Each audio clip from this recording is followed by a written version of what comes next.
Buongiorno a tutti.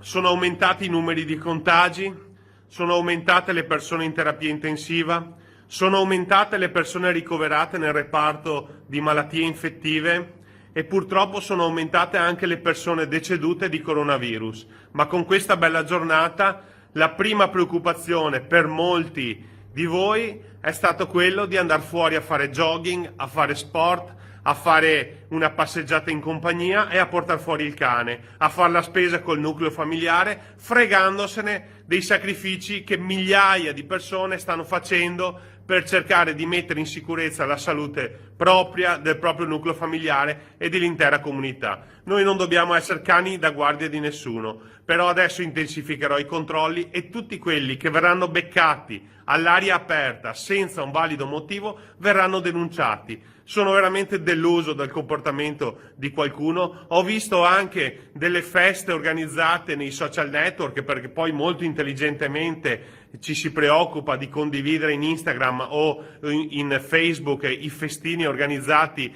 all'interno della stessa abitazione, inconsapevoli che si sta creando un danno davvero enorme per l'intera comunità, oltre al fatto che stanno mancando di rispetto nei confronti di quelle persone che stanno rischiando la propria vita per lavorare quotidianamente e salvare la vita di tutti noi. Io questo non lo voglio accettare, non accetto che si esca di casa per noia, pur capendo che con queste giornate e in questo periodo dell'anno è veramente difficile rimanere all'interno della propria abitazione. Io mi sposto da casa mia al municipio e dal municipio a casa mia.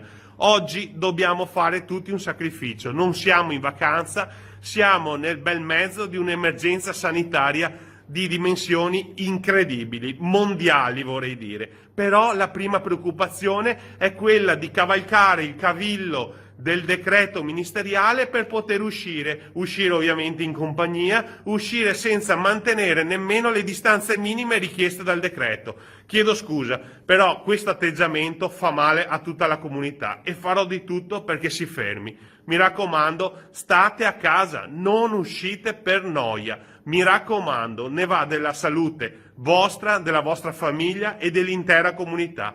Prendiamoci cura di noi stessi. Prendiamoci cura di noi stessi, non sottovalutiamo il problema. Ricordo che i numeri sono in continuo aumento, non abbiamo ancora raggiunto il picco.